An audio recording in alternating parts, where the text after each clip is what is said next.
Welcome back. All right, starting things off today, but a little bit later than normal, but that's because, the power rankings went up this morning, and I thought I'll just give it a little bit extra time. So now we're going to talk about the St. Louis Blues. As you can see, I've got a board made up because Drew Bannister's out. He has been replaced by Jim Montgomery, who stayed unemployed for less than a week. Not really surprised. So this is either a matter of the St. Louis Blues knew they needed to make a change and they felt now was the right time, or they simply could not let Jim Montgomery slip through their fingers. Somebody else likely would have picked him up. So Montgomery gets a 5-year contract. He has some job stability here, or at the very least, a guaranteed paycheck. The Blues went 39, 31, and 6 under Drew Bannister. And I think they played well last year. I can understand this year's been a bit more of a disappointment for them. I don't know if they can get back into the playoff chase so much. They're only 5 points out, but I'll go through it and how difficult this road's going to be for them, and we'll get over here to that too. But I wanted to look at some of the players on this team, the top scorers and the goaltending, and then some of the numbers, and then we'll get into the rest. So, Jordan Kyrou leads this team in scoring 22 games, 6 goals, 12 assists, 18 points. Might they want a little more from him? Maybe.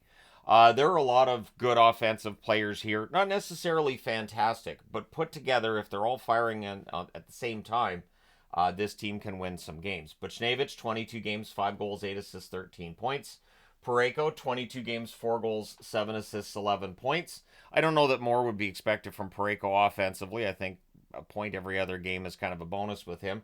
Neighbors, 22 games, 7 goals, 3 assists, 10 points. He will be a guy who gets goals more than he gets assists probably throughout his career or most of it. Neighbors is going to get probably about 25 plus goals again. I don't think there's any complaints there. Braden Shen, 22 games, 3 goals, 6 assists, 9 points. Robert Thomas, 10 games, 1 goal, 8 assists, 9 points. It definitely negatively impacted them not having Thomas in the lineup for the amount of time he was gone. Broberg being out's hurt them as well. 12 games, 2 goals, 7 assists, 9 points. And when one player being out can make a huge difference to that point where the team starts losing, it shows a lack of depth within the organization.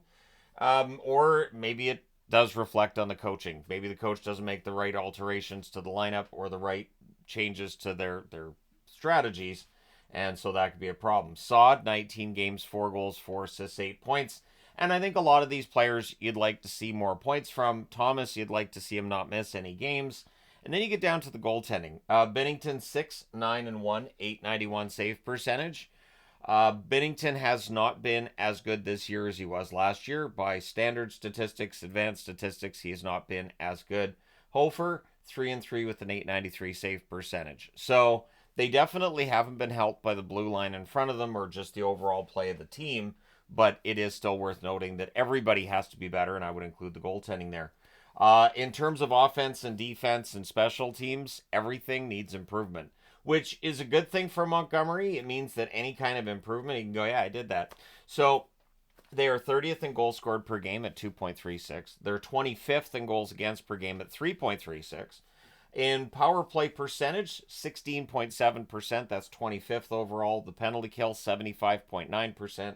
That's 24th overall. None of those numbers are good enough, and it adds up to a 9, 12, and 1 record. They're 5 points behind the number 2 wild card, which is the Oilers. But we'll get into just how sticky this situation is for them already. And I'm still keeping it kind of simple because there's other teams to take into consideration as well. So they're 5 and 6 at home, and they're 4, 6, and 1 away from home. They don't have a strong record in either location, in their home rink or in any others.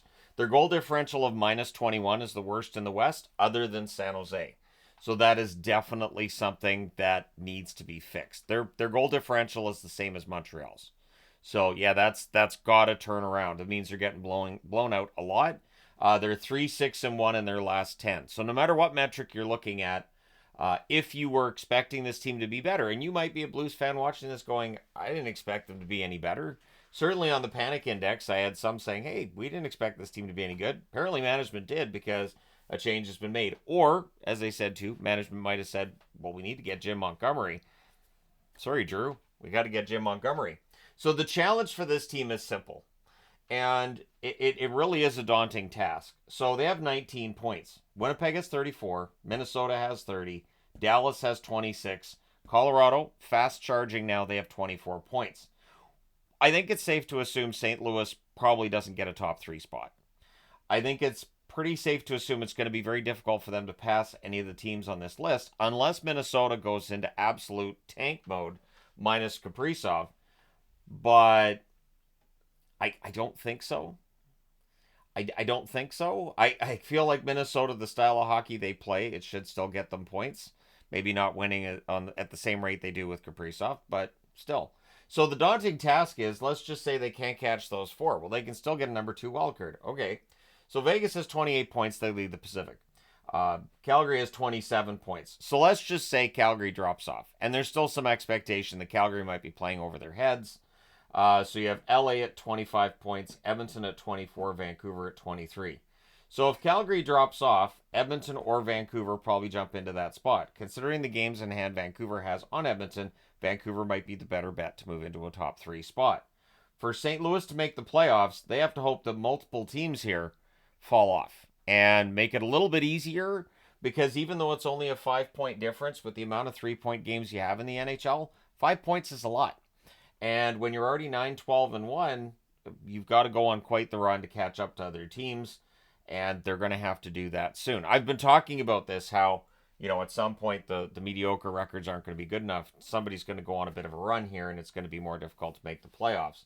Now, another interesting thing about the timing of this is their upcoming schedule is not easy. They're not putting Jim Montgomery in a situation where it's easy games to start with. When Boston fired Montgomery and brought in Joe Sacco, you have Utah and you have Detroit coming up, and they won both of those games, right? So that's a little bit of a I'm not going to say easy, because there's no easy games, but easier than what Jim Montgomery's facing here, taking over the Blues. So on Monday, they're in New York against the Rangers. The Rangers are going to be kind of an upset team with the way that road trip ended, and so they might take that out on the Blues. And then they're in New Jersey on Wednesday. Well, we know New Jersey's playing really well.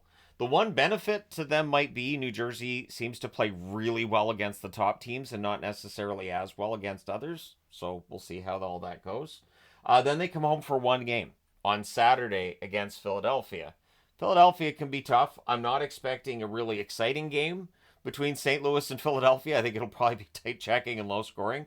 Going out on a limb there, aren't I? But and now that I've said that, now it'll be like 8-5 or something like that, which is more fun. But they have that one game at home against Philly, which, I mean, we could say it, that should be winnable for them, right? And then it's a brutal road trip. They go through the Western Canada trip. On Tuesday the 3rd, they're in Winnipeg. On Thursday the 5th, they're in Calgary. On Saturday the 7th, they're in Edmonton. And then Tuesday the 10th, they're in Vancouver. Now, Vancouver at home, not the same as on the road. They're actually better on the road than at home. But it's not going to be easy to win in Edmonton, not going to be easy to win in Calgary.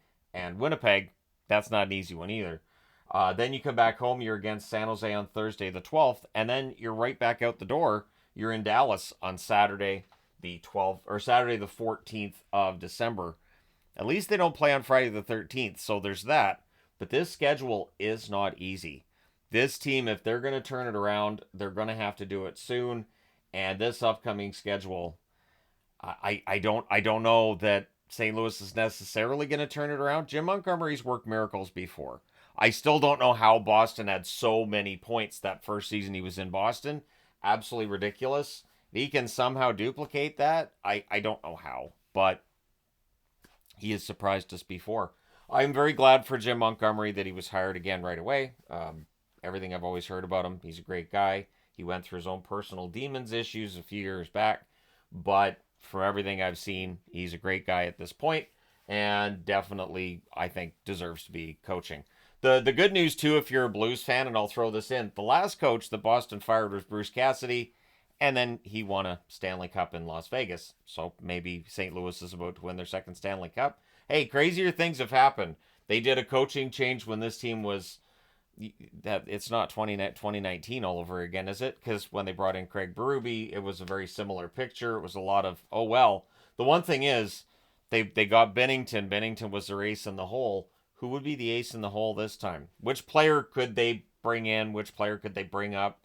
Which player could suddenly, click, and it's all fantastic? Let me know your thoughts in the comment section below. Don't forget to hit like and subscribe in the event you may not have done so already. And it's going to be interesting to see if this works, if this does turn around the Blues. Let me know your thoughts on that. Thank you guys so much for all your support as always. I will talk to you again soon.